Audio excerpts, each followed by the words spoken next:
Don't be making her look crazy. That's Charles Oakley's job. I'm sorry, Angel. Oh, Lord, I'm gonna get blind. I take that back. You know, I didn't mean it. Cut the cameras. Dead ass. Yo, I really don't want to jump the gun or anything, but the girls are saying we are so back.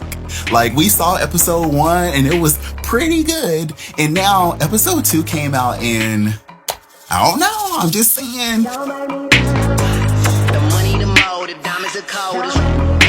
The streets are seeing the ratings are up. The streets are seeing the girls are finally giving what we've been wanting for a long time. The streets are seeing that the newbies are newbieing, and I don't know, like, I'm gonna let y'all, you know, have those conversations because I don't really like to talk about ratings because when they're bad, they're embarrassing. So I feel like you gotta keep that same energy when they're good. So check the ratings and then come back.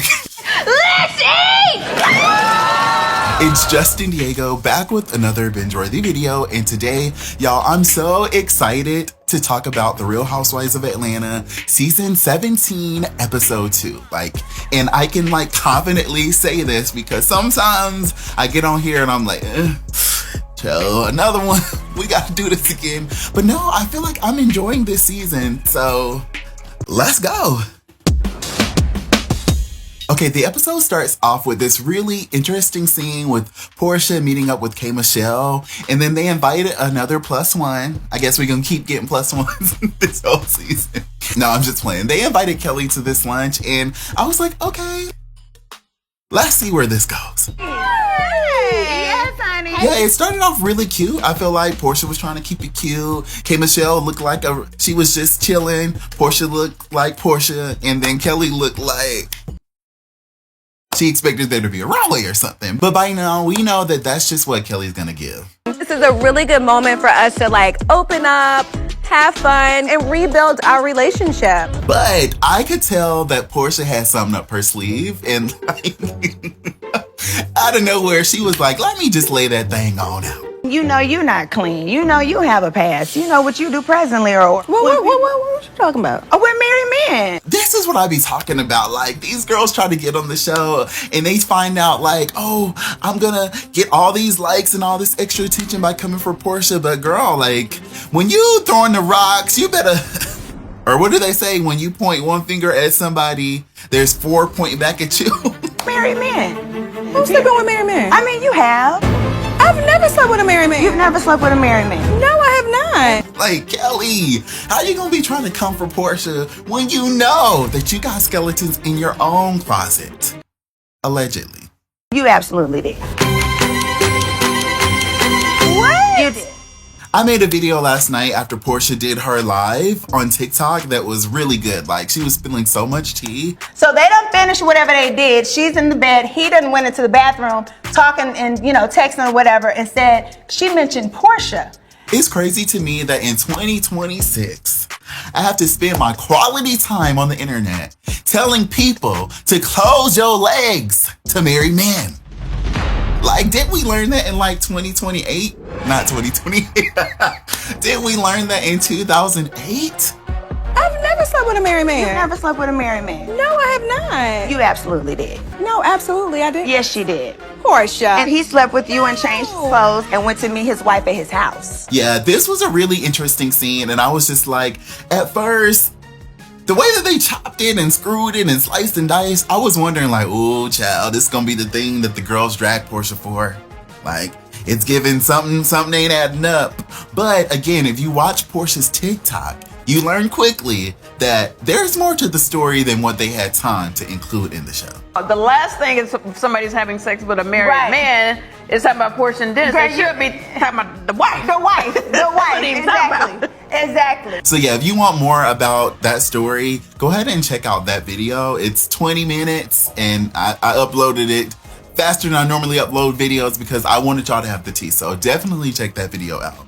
Moving on, let's talk about this scene with Drew Sidora in this really interesting, I started to say this iconic event, but I keep saying everything's iconic and everything don't be iconic. But it was a nice event. We saw Claudia Jordan back on the show for the first time in forever. And I know she was excited to be mic'd up and filming the Real Housewives of Atlanta. Except no Real Housewives of Atlanta stars really filmed with her. Besides Dre. Oh! But no, it was cute seeing Claudia Jordan back at home on the Real Housewives of Atlanta. Let me know if y'all were excited to see her and if you want to see more Claudia Jordan on the show. Now, before we get too deep into all of this Housewives drama, I gotta call myself out. Because, y'all, why can I keep up with every single piece of Housewives drama, but when it's time to book a doctor's appointment, suddenly I don't know how to act? No, seriously, y'all, why does scheduling an appointment sometimes feel like a full-time job? I just started getting really serious about my health after my birthday this year. And why didn't anybody tell me that it takes forever to find a doctor that you actually like? And after you do all of that research, sometimes that doctor does not have any availability for another 6 months. So I had to switch it up, and this is where ZocDoc came in. And I'm so glad that ZocDoc is sponsoring today's video. ZocDoc is a free website where you can search and compare doctors that take your insurance, and you can even read real reviews on their website because yes, it's that serious.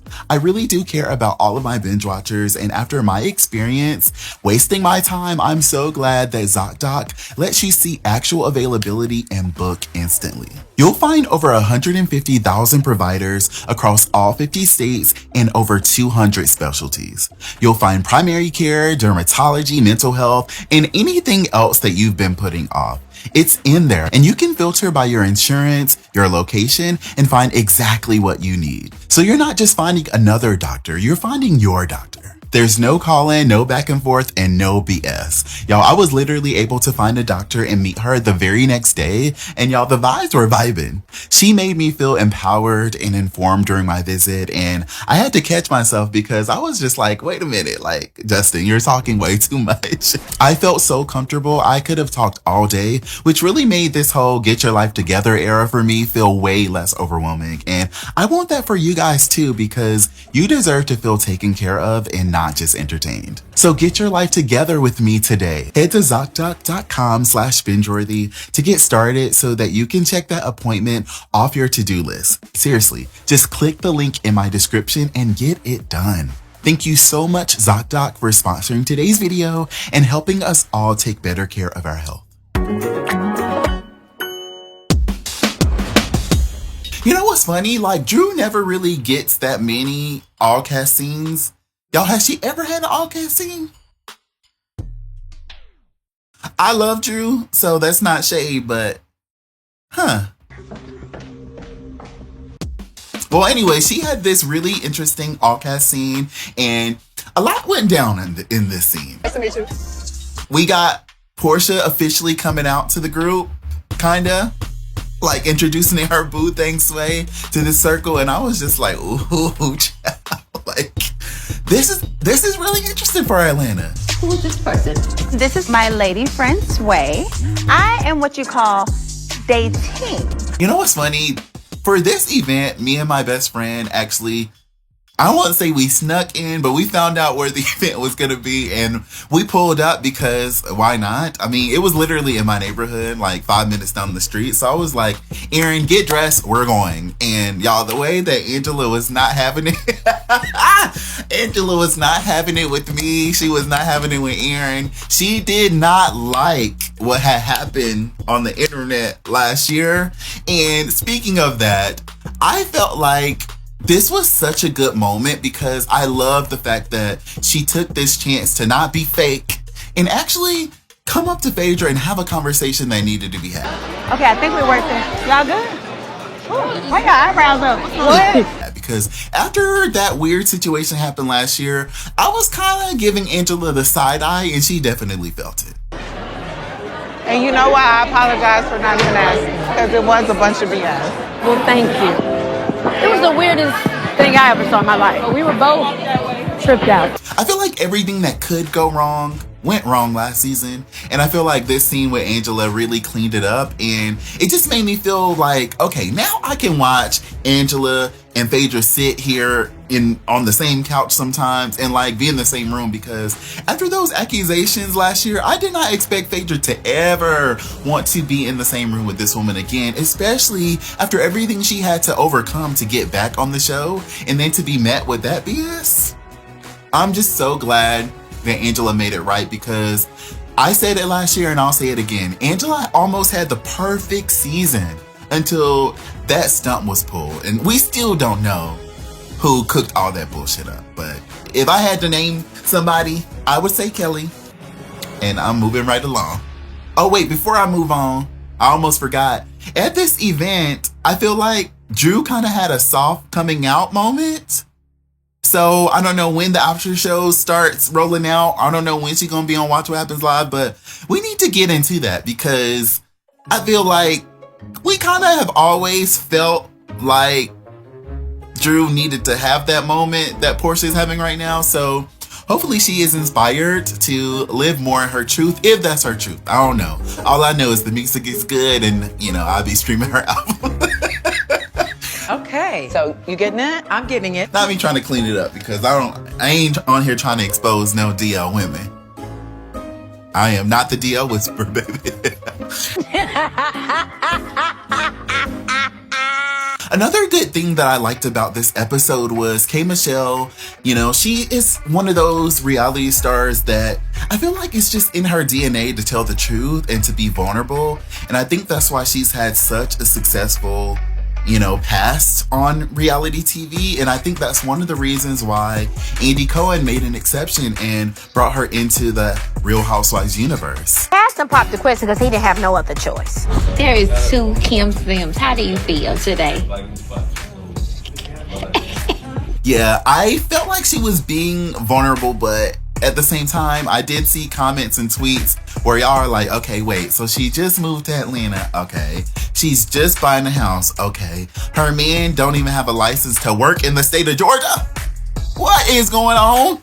And I say to those people, like, give her time. Like, y'all know what it is. Damn, like, she obviously came to Atlanta for this new era of her life. So we're going to give her some time to get, set up in Atlanta. So let's give K. Michelle some grace. That's all I'm asking.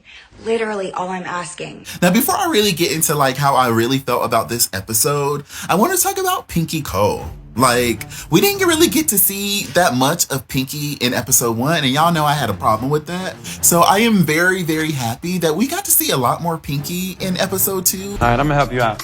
You're gonna have to put some oil in there so the noodles don't stick. Not you helping me out with mac and cheese. I've been cooking longer than you. What are you talking about? I don't know. I feel like Pinky is one of those characters where the jury is still out. Like, I don't know how she's gonna fit in this world, but I think I like that. She had this moment where her husband was making me kind of nervous. I was like, ooh, child, we got a scene stiller. You are so dominant, right? Listen, I'm the only person that don't put up with your shit. You used to everybody flocking to whatever you got. No, I'm not. No, I humbled you. Who? No, listen. You did not humble me. I did humble you. Yeah, like, they both can talk, and they are both very, very confident people. And I was just like, okay, sir, like, this is our chance to get to know Pinky. You add value to her story, but like, don't be making her look crazy. That's Charles Oakley's job. I'm sorry, Angel. Oh Lord, I'm gonna get blocked. I take that back. I didn't mean it. Cut the cameras, dead ass. Like I said in my intro, I don't really like to discuss ratings on my channel because I just feel like it would make me such a fake ass bitch, because when the ratings are bad, I'd be avoiding it like the plague, baby. And I don't really like math anyway, so like it works for me. But I did want to try something out that could help us to kind of to rate Real Housewives of Atlanta this season as we go. I'm doing my very first pyramid for the Real Housewives of Atlanta. I'm gonna let y'all know who's at the top, who kind of was like holding it down in the middle, because sometimes the middle is really good, and then who's at the bottom of the pyramid. Now, we're very early on in the season, so the bottom doesn't necessarily mean that you're a flop, but it means that you could be a flop down the road. She thinks I like her. At the very top of my pyramid, I obviously have Porsha Williams. Shoot me. But I feel like Porsha is doing a good job anchoring the show this season, y'all. I feel like she's waking it up when she needs to wake it up. I feel like she's looking amazing. She's filming in that house, and I don't know, like, she's making me feel like Atlanta is in good hands, and that's all I be wanting from Porsha. And I also really like the way she, what did Cynthia call it? She called it keeping one in the chamber. I love the way she kept one in the chamber and whacked Kelli when Kelli was least expecting it. Like, that's that OG energy that we be looking for. That's that iconic Housewives era energy that we be looking for. And it gave me another reason to say, close your legs to marry men, trash box.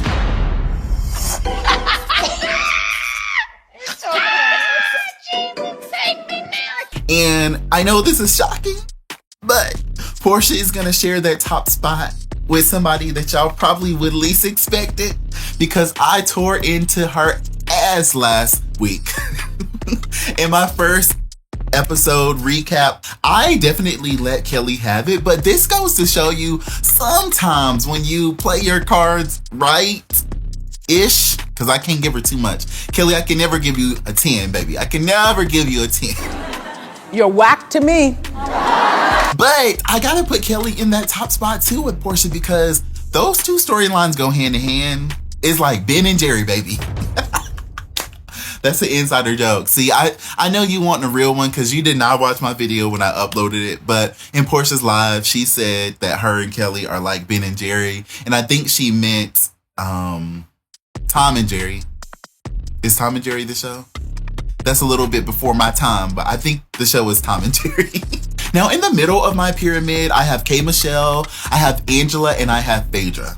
These are three women who kind of like, without these storylines, episode 2 would have been cute. Like, episode 2 could have survived without them, but their storylines helped, you know, give it that little extra sprinkle of like binge-worthiness. Now, you're probably wondering why I put Angela and Phaedra. It's because of what I talked about early, y'all. Like, you don't understand how weird it was for me, and I'm sure a lot of y'all, to see what happened last season with her bringing Junebug to the show to give us this stale tea, because here's the thing.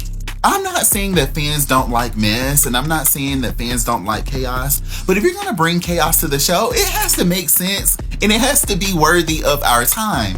And that stunt last season, it felt a little weird to me. It didn't even felt like production was in on the scheme. Because sometimes schemes be given like they're set up, you know, by Todd, and by Todd I mean production, to come to us with the bullshit. But this one was just like, they thought they had something and it never really came to fruition. Now, you're probably wondering why I put Angela and Phaedra. It's because of what I talked about early, y'all. Like, you don't understand how weird it was for me, and I'm sure a lot of y'all, to see what happened last season with her bringing Junebug to the show to give us this stale tea, because here's the thing. I'm not saying that fans don't like mess, and I'm not saying that fans don't like chaos, but if you're going to bring chaos to the show, it has to make sense, and it has to be worthy of our time. And that stunt last season, it felt a little weird to me. It didn't even felt like production was in on the scheme. Because sometimes schemes be given like they're set up, you know, by Todd, and by Todd I mean production, to come to us with the bullshit. But this one was just like, they thought they had something and it never really came to fruition. So I was glad that she cleaned that up, because again, like I said earlier, now I feel like I can see Angela in her true glory as the best housewife that we've gotten in a long time. And I feel like without this scene, I just couldn't see her the way that I want to see her. So Angela, good move. And I feel like this gave Phaedra a good moment too, because I know that the viewers want more from Phaedra, and I trust that we'll get that. And even if we don't, I feel like people like Phaedra, people like Cynthia, or any other like iconic housewives that come on the show, baby, just showing up to me is good enough, because we be needing that credibility on this show. Now, at the bottom of my pyramid, unfortunately, I did have to put Shamea, because, you know, Shamea, she didn't really give much in this episode. And when she did give something at Kelly's event, I felt like I gotta take points off, because, girl, why did you let your mama come in here and like insert herself into the tea? Because that really could have went left. Guess what, girl? But guess what, girl? I've already been This was a really, really fun episode for me. This was a very good week for the Real Housewives of Atlanta. Congratulations, ladies, because I don't want to say it officially yet, but I'll say it under my breath. I think we are so back. Thank you guys so much for staying loyal to the Real Housewives of Atlanta. Thank you so much for staying loyal to Bingeworthy. I want to know what you guys think about this episode. So comment below, tweet me at Bingeworthy on Twitter, and don't be afraid to comment on my Instagram, because I'm always trying to see what the streets are saying about our show. And I don't want my videos to just always be about what I think. Like, I want to share some of the best of what you guys have to say too. So thanks again so much for watching. Thanks for being loyal. And I will see y'all Housewives fans on the next one.